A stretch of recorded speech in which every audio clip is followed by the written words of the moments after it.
في الأرض وجعل أهلها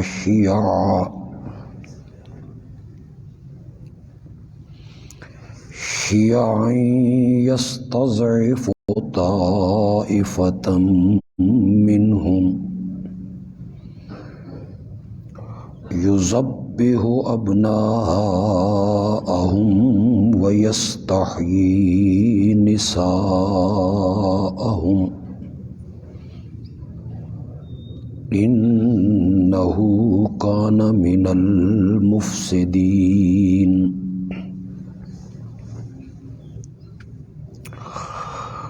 اللهم صل على سيدنا ومولانا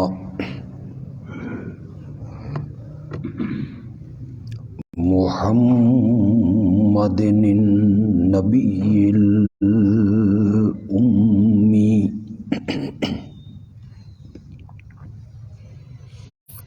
وعلى آله وأصحابه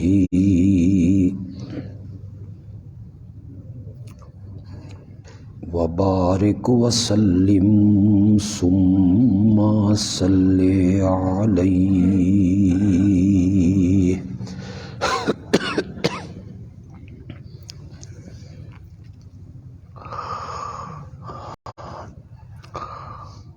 ہر سورت کے ابتدائی درس میں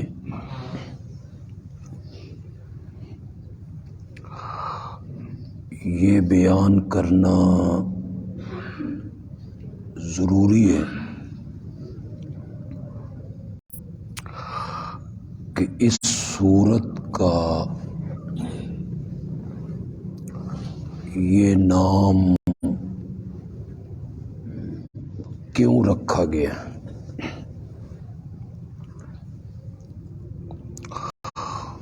اور یہ بھی بتانا ضروری ہے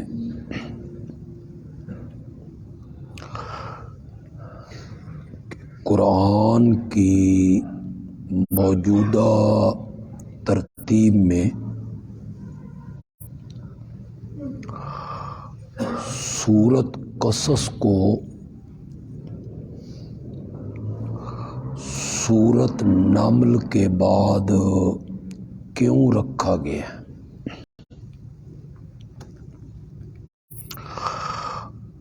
اور اس کا جاننا بھی لازمی ہے کہ اس سورت کا مرکزی مضمون کیا ہوگا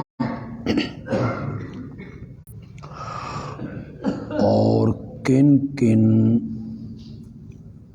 اہم مسائل کو اس سورت میں بیان کیا جائے گا۔ سورت کا نام قصص آیت نمبر 25 سے ماخوذ ہے۔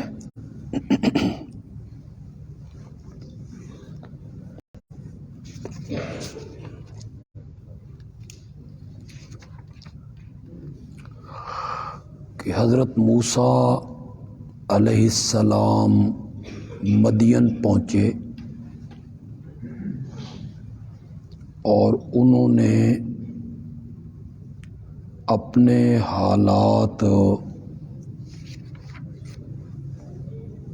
حضرت شعیب علیہ السلام کے سامنے ذکر کیے، تو وہاں قصص کا لفظ استعمال ہوا، تو پوری سورت کا نام آیت نمبر 25 کو لے کر سورت القصص رکھا گیا۔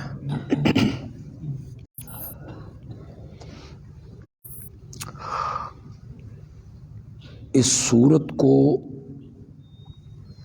سورت نمل کے بعد کیوں رکھا گیا؟ میں نے کئی مرتبہ یہ بات بیان کی اور طلبہ اس کی طرف خاص توجہ کریں۔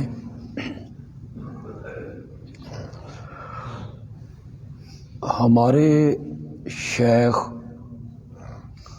رئیس المفسرین مولانا حسین علی رحمۃ اللہ علیہ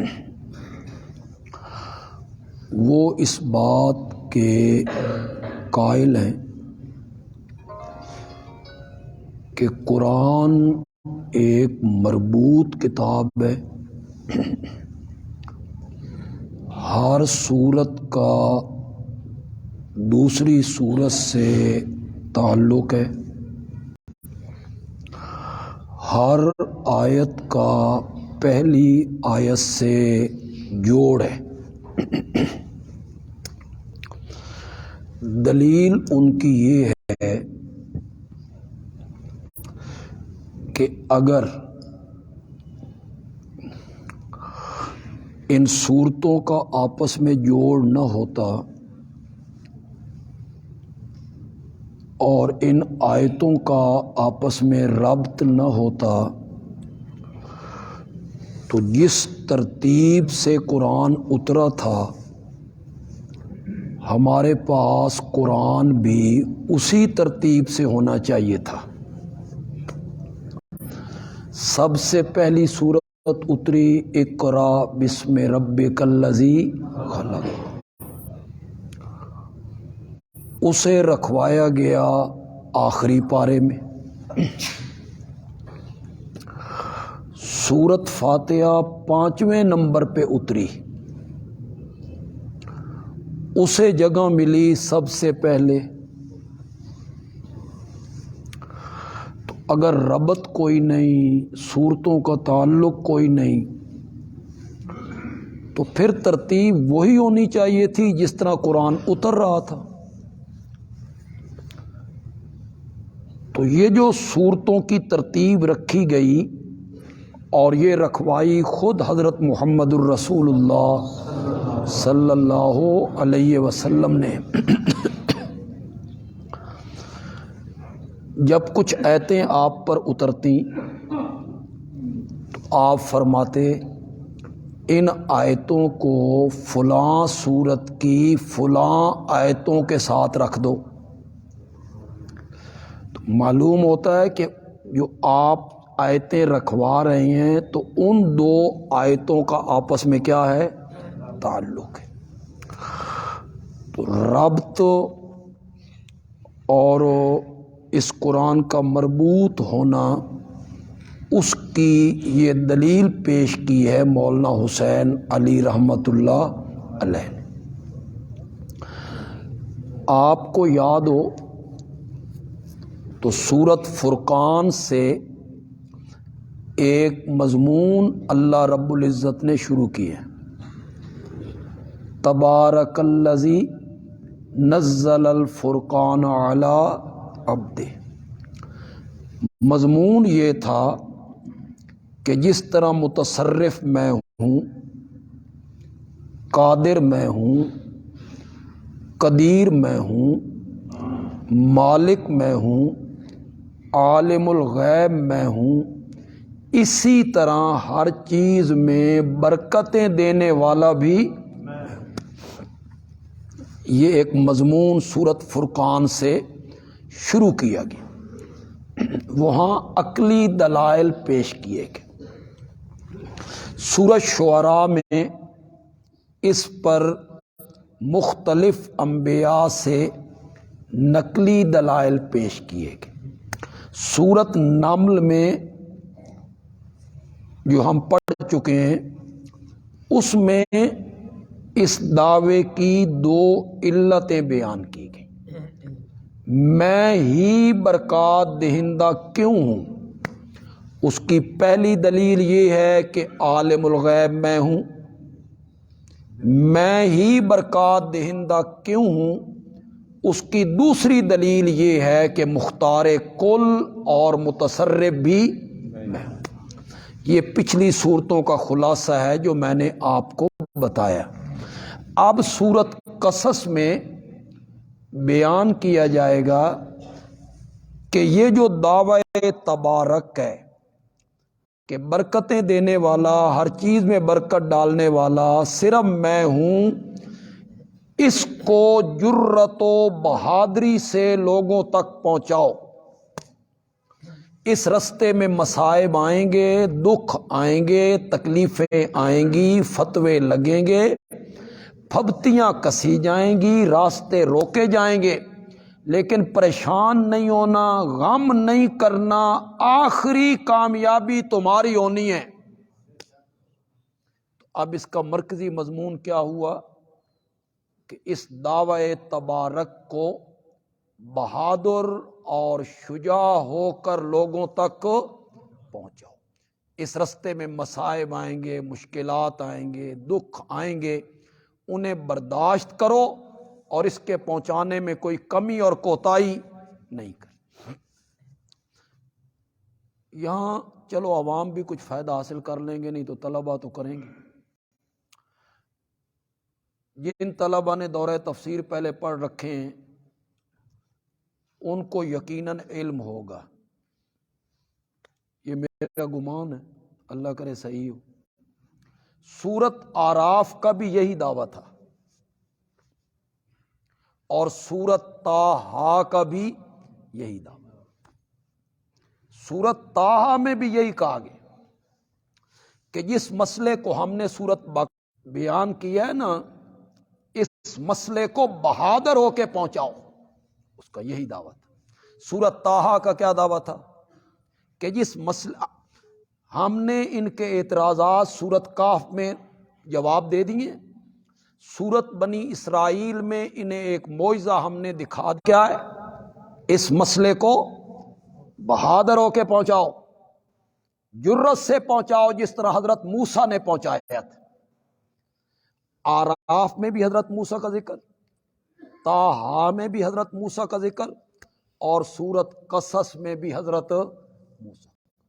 سورت قصص میں تو بڑی تفصیل کے ساتھ حضرت موسیٰ علیہ السلام کا تذکرہ کیا گیا اور ذکر کیا گیا۔ اگر آج تک آپ کو یہ پتہ نہیں یا کسی نے آپ کو یہ بتایا نہیں یا یہ سمجھایا نہیں تینوں صورتوں میں فرق، تو پھر آج مجھ سے سن لیجیے۔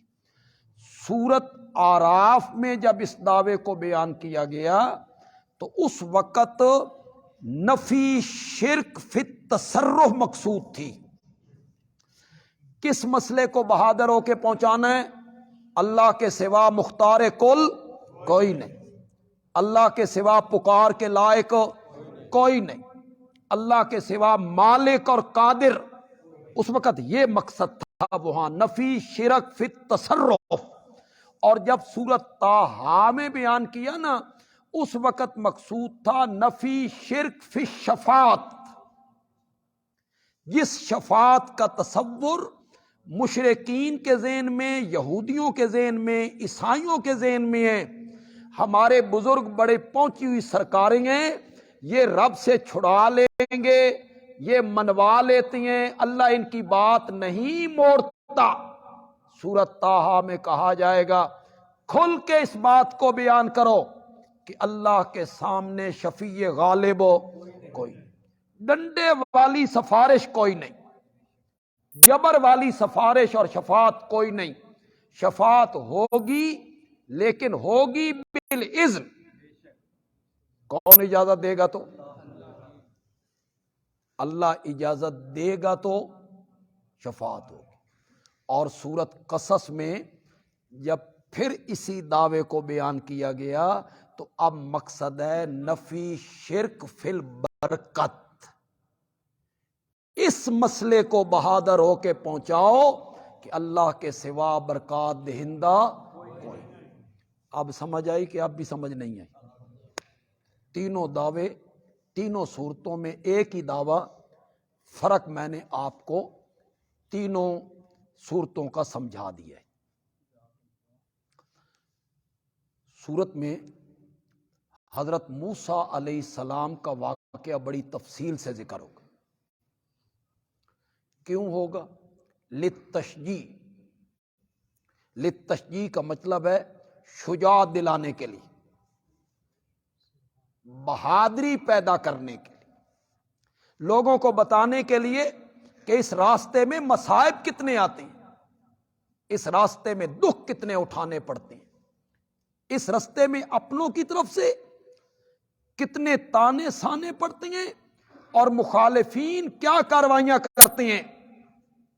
اس کو ثابت کرنے کے لیے بڑی تفصیل کے ساتھ حضرت سیدنا موسیٰ علیہ السلام کا اللہ ذکر خیر کریں گے۔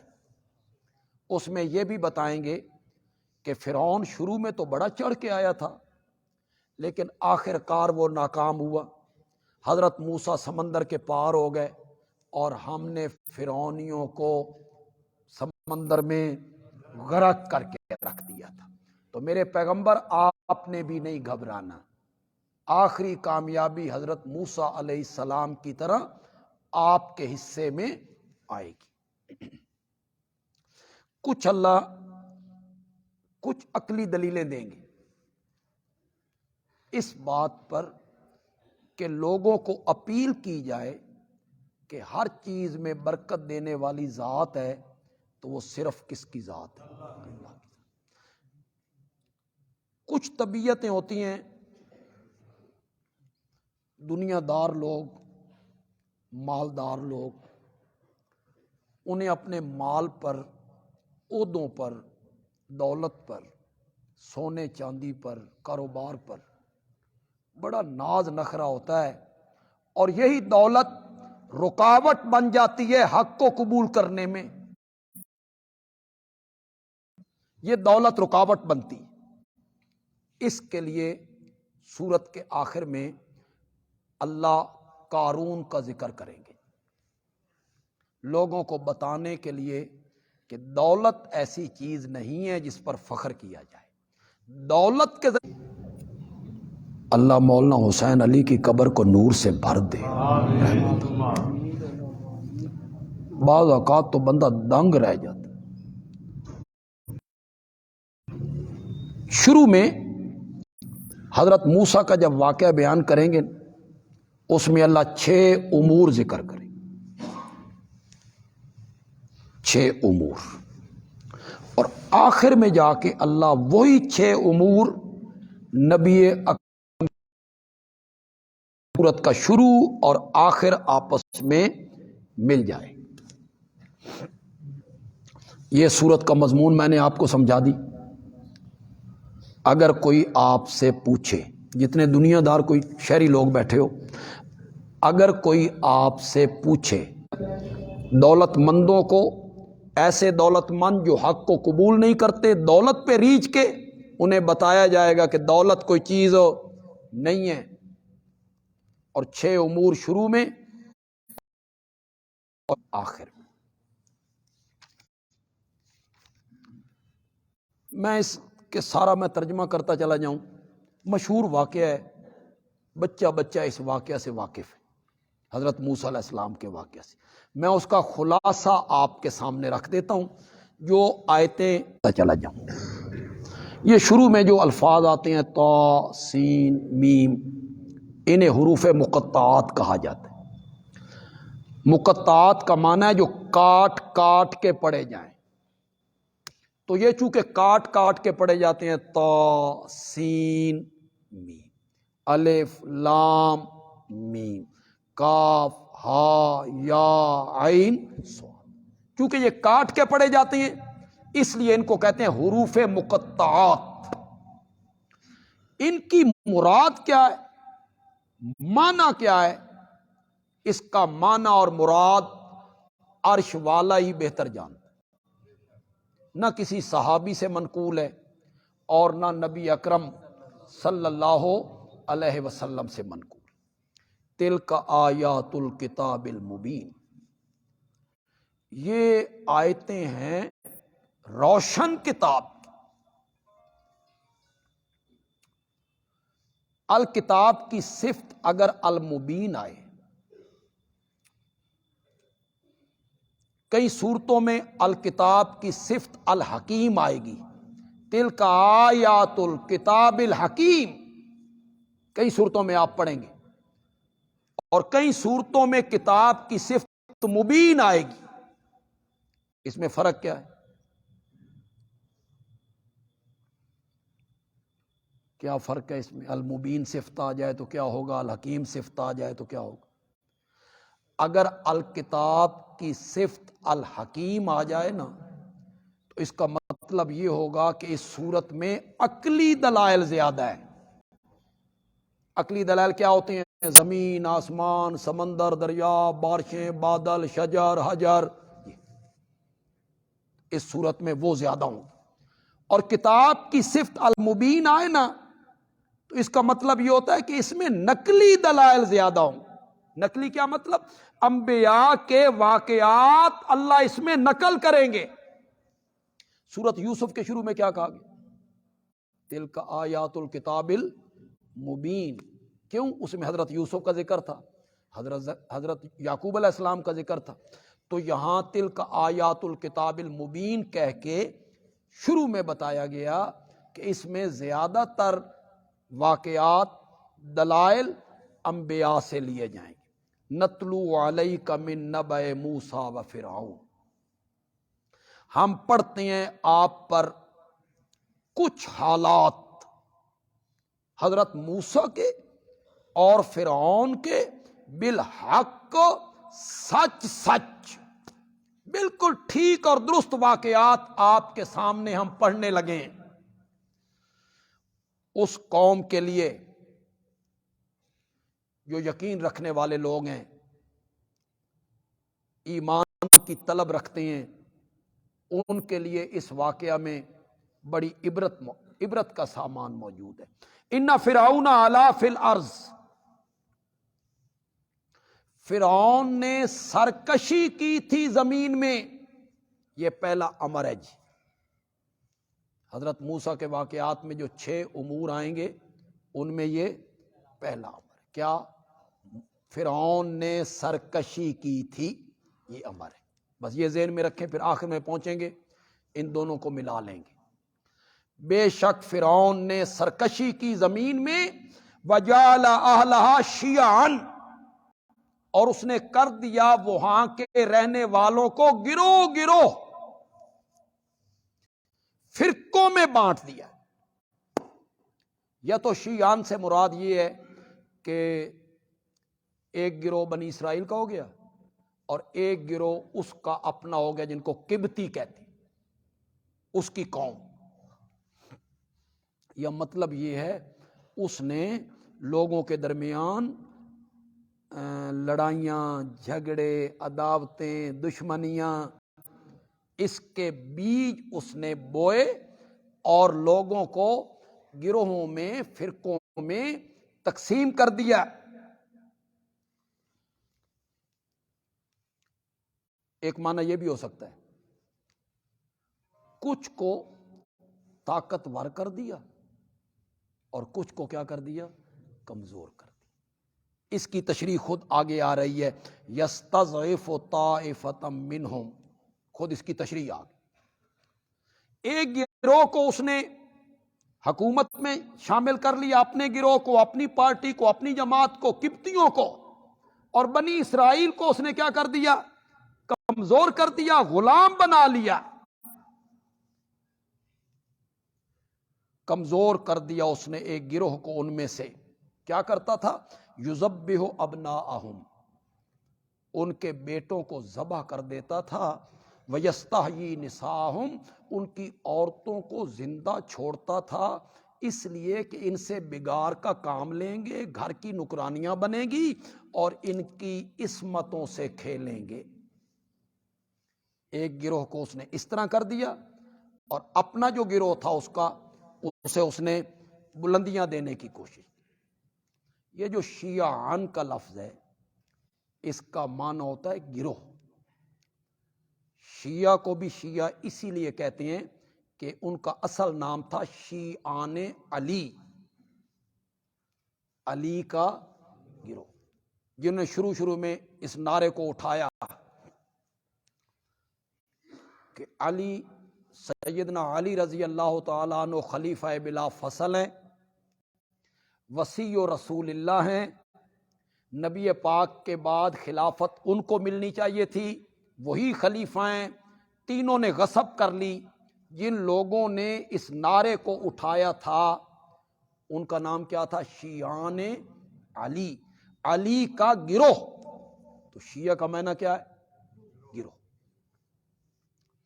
یہ جو آج کل تو بڑا تماشا بنا ہوا ہے، بیچارے لوگوں کو پتہ نہیں ہوتا۔ وہ قرآن میں آتا ہے وَإِنَّ مِن شِيعَتِهِ لَإِبْرَاهِيمَ، اس کا معنی یہ ہے نوح کے گروہ میں ابراہیم آئے۔ بڑا آسان سا معنی ہے، وَإِنَّ مِن شِيعَتِهِ لَإِبْرَاهِيمَ، حضرت نوح کی گروہ میں حضرت ابراہیم آئے۔ اس کا معنی کیا وَإِنَّ مِن شِيعَتِهِ لَإِبْرَاهِيمَ، ابراہیم تو شیعہ تھے، اور اپنے لوگوں کو مطمئن کر دی۔ لوگوں نے نعرے لگائے، ہاتھ بلند کیے، واہ جی واہ، حضرت ابراہیم بھی شیعہ سب، وہ خوش ہو رہے ہیں۔ اِنَّ مِن شِيعَتِهِ لَإِبْرَاهِيمَ، انہیں کوئی پتہ نہیں ہے ضمیر کدھر جا رہی ہے کدھر نہیں جا رہی، لوگوں کو کیا پتہ ہے شیعتہ ضمیر مجرور کس طرف جا رہی۔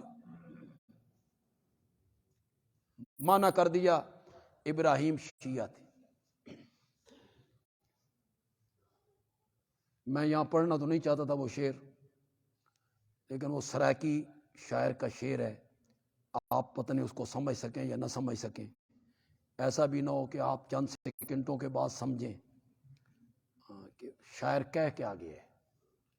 یہ کوٹدو کے علاقے کا شاعر تھا۔ اس نے کہا کئی کئی آدھن، آدھے سمجھ دیو، کئی کئی آدھن ابراہیم خلیل اللہ دا شیعہ ہا، شیعہ نہ پر کچھ دہاڑے گھر شیعہ دے ریا۔ پتہ نہیں سمجھو کہ نہیں سمجھے، شیعہ نہ پر کچھ دہاڑے گھر شیعہ دے ریا۔ تو یہ اس طرح لفظ آ جانا اور اس لفظ سے جناب کر لینا، اگر وہاں آپ یہ معنی کرتے ہیں اِنَّ مِن شِيعَتِهِ لَإِبْرَاهِيمَ، ابراہیم تو شیعہ تھے، تو میں بھی معنی کروں گا جَعَلَ أَهْلَهَا شِيَعًا، فرعون نے وہاں کے رہنے والوں کو شیعہ بنا دیا۔ چلو یہ تو گرامر دے لحاظ نال بھی صحیح ہے جوڑا میں معنی کیتا، لیکن میں وہ معنی نہیں کر رہا ہوں۔ میں شیعان کا کیا معنی کر رہا ہوں؟ گروہ۔ جو صحیح معنی ہے وہ کیجئے، قرآن کی غلط تفسیر، غلط مفہوم، غلط ترجمہ نہ کیجئے۔ اس نے وہاں کے رہنے والوں کو مختلف گروہوں میں بانٹ دیا، کسی کو معزز بنا دیا اور کسی کے بیٹوں کو ذبح کرنے لگا، ان کی لڑکیوں کی عصمتوں سے کھیلنے لگا۔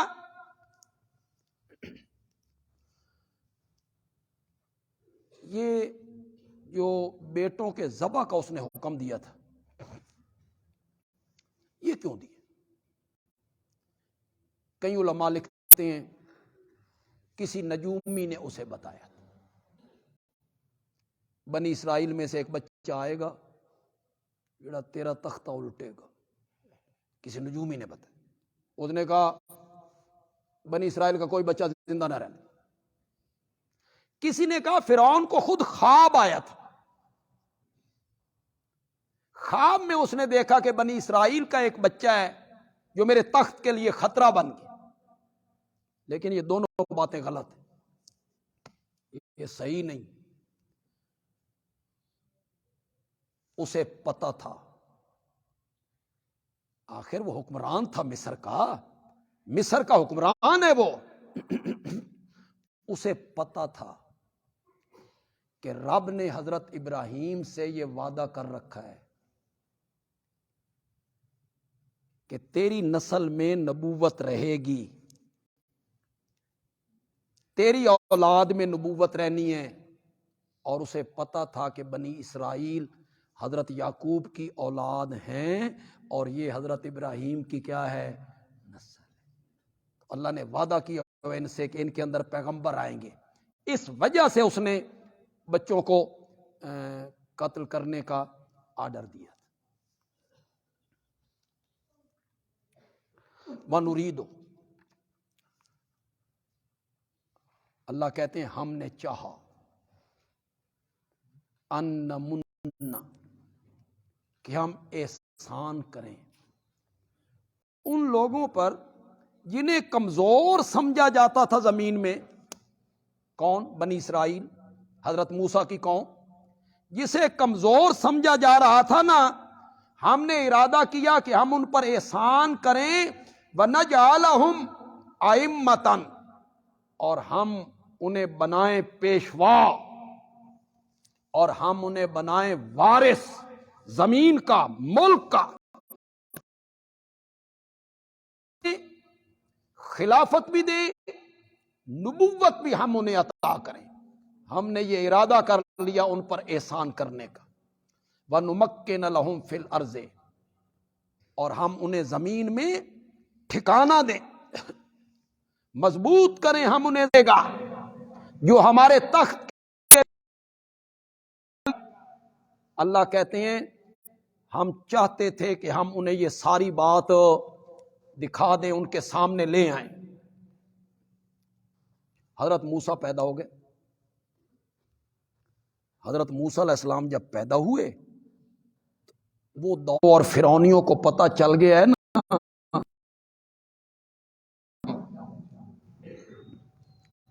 اسے سمندر میں ڈال دے، پانی کے حوالے کر دے بیٹے کو، ولا تخافی، خوف نہیں کرنا غرقابی کا، ولا تحزنی، ہم اسے لوٹا کے تیرے پاس ضرور لے آئیں۔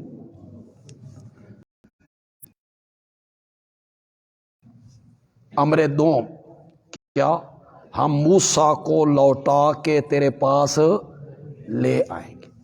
وَجَعِلُوهُ مِنَ الْمُرْسَلِينَ، یہ تیسرا امر ہے، صرف اسے لوٹا کے تیرے پاس لائیں گے نہیں۔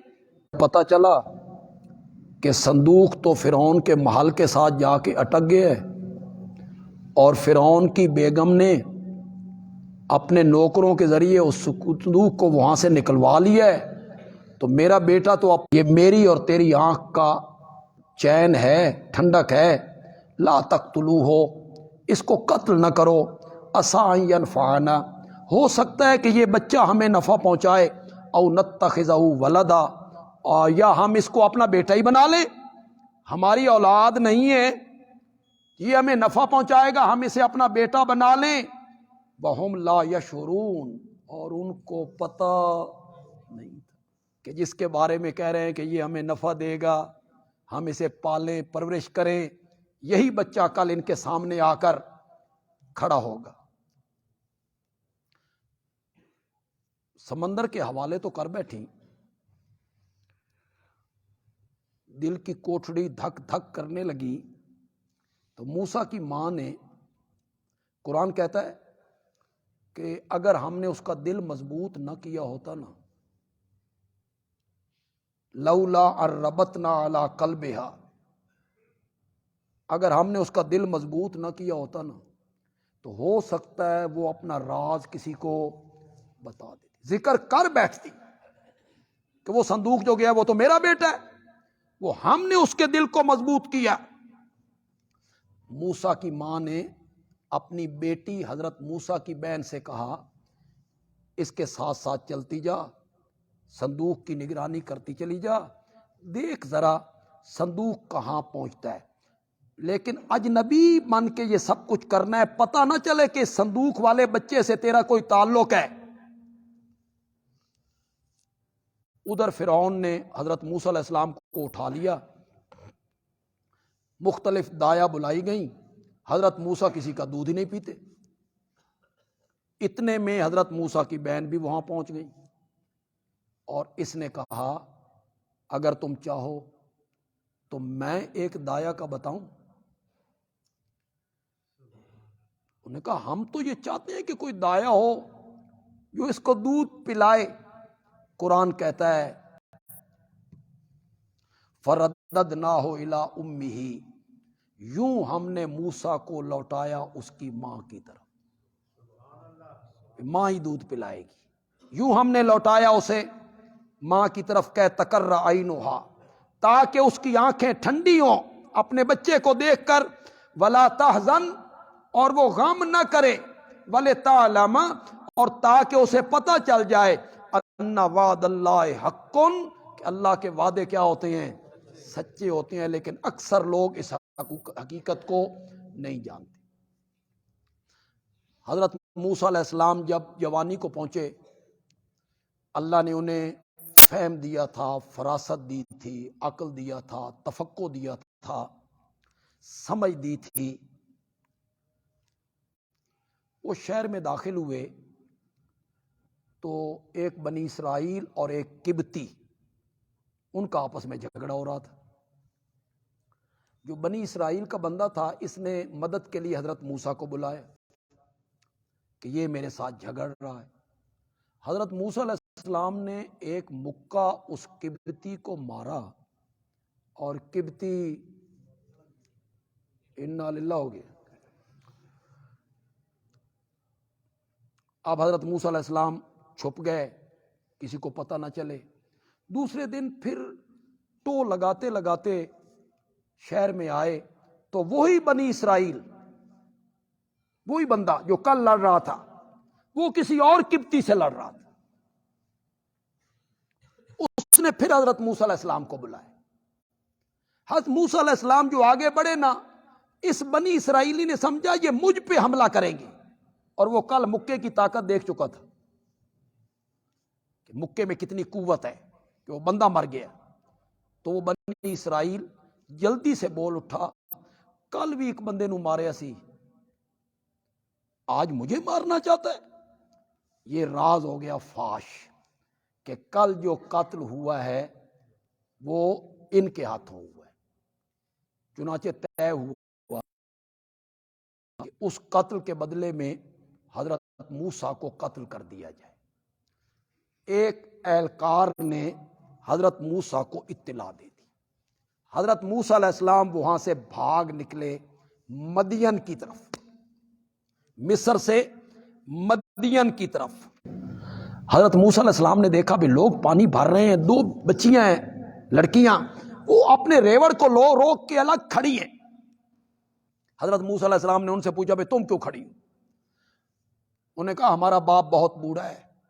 وہ بتانا چاہتی تھی اگر باپ میں قوت ہوتی تو ہمیں پانی لینے کے لیے باہر آنے کی ضرورت نہیں، وہ بہت بوڑھا ہے، آ نہیں سکتا، ہم مجبور ہیں، یہ ڈول بڑا وزنی ہے، ہم سے کھینچا نہیں جاتا، یہ سارے لوگ پانی پلا کے چلے جائیں گے نا تو بچا کچا پانی جو پڑا ہوگا وہ ہم اپنے جانوروں کو پلا لیں۔ حضرت موسیٰ علیہ السلام آگے بڑھے، پبلک کو ہٹایا، اور جس ڈول کو کئی بندے مل کے نکالا کرتے تھے، حضرت موسیٰ نے اکیلے باہر نکالا۔ ان کو آؤ تم پانی پلاؤ اپنے جانوروں کو۔ انہوں نے پانی پلایا، گھر پہنچی تو باپ نے کہا آج جلدی آ گئی ہوں۔ انہوں نے وہ سارا واقعہ سنایا، بھی ایک بندہ تھا، اس نے پوچھا، پھر ہم نے بتایا، پھر وہ آگے بڑھا، اس نے ڈول کھینچا اور ہمارے جانوروں کو پلا دیا۔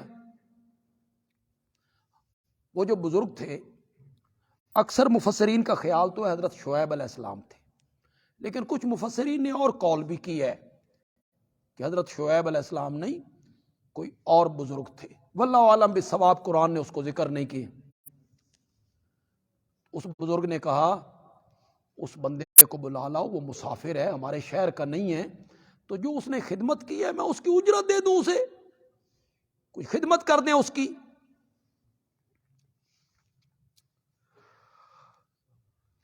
ذرا آیت نمبر 23 پہ آئیں جی،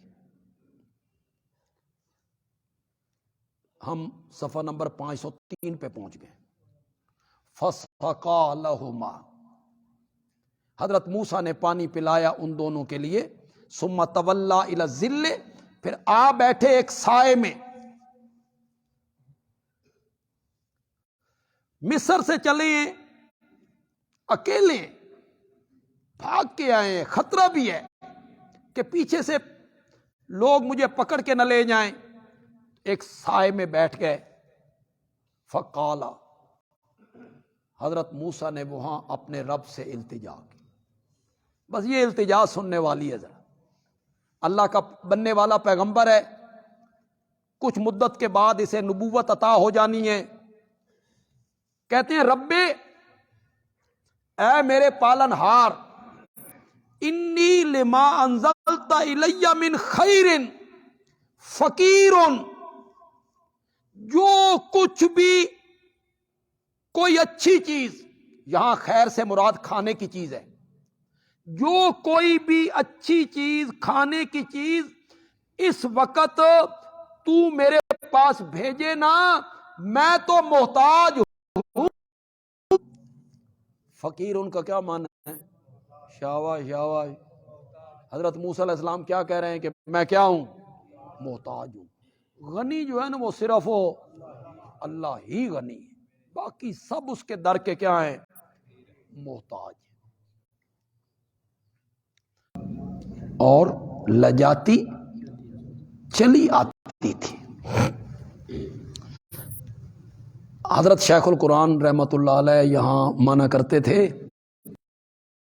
اس طرح شرم و حیا سے آ رہی تھی جیسے کسی نے شرم و حیا اس کے قدموں میں باندھ دیا ہو. اس کے قدموں میں شرم و حیا باندھ دیا ہو. چلو تمشی الستیان کو لے کر ایک معنی ہم بھی کر دیتے. قرآن نے بیان کی یہ ہے چال عورت کی، تمشی الستیان، اس کی چال میں شرم ہونی چاہیے، اس کی چال میں حیا ہونی چاہیے. کہنے لگی میرا باپ تجھے بلاتا ہے کہ تو نے جو پانی پلایا ہے اس کا تجھے بدلہ دے دیا جائے. فلما جاءہ، پھر جب حضرت موسیٰ اس بزرگ کے پاس آئے نا، وقص علیہ القصص، یہاں سے سورت کا نام لیا اور بیان کیا اس بزرگ کے سامنے اپنا واقعہ، میرے ساتھ کیا ہوا ہے، کس طرح میں وہاں سے بھاگا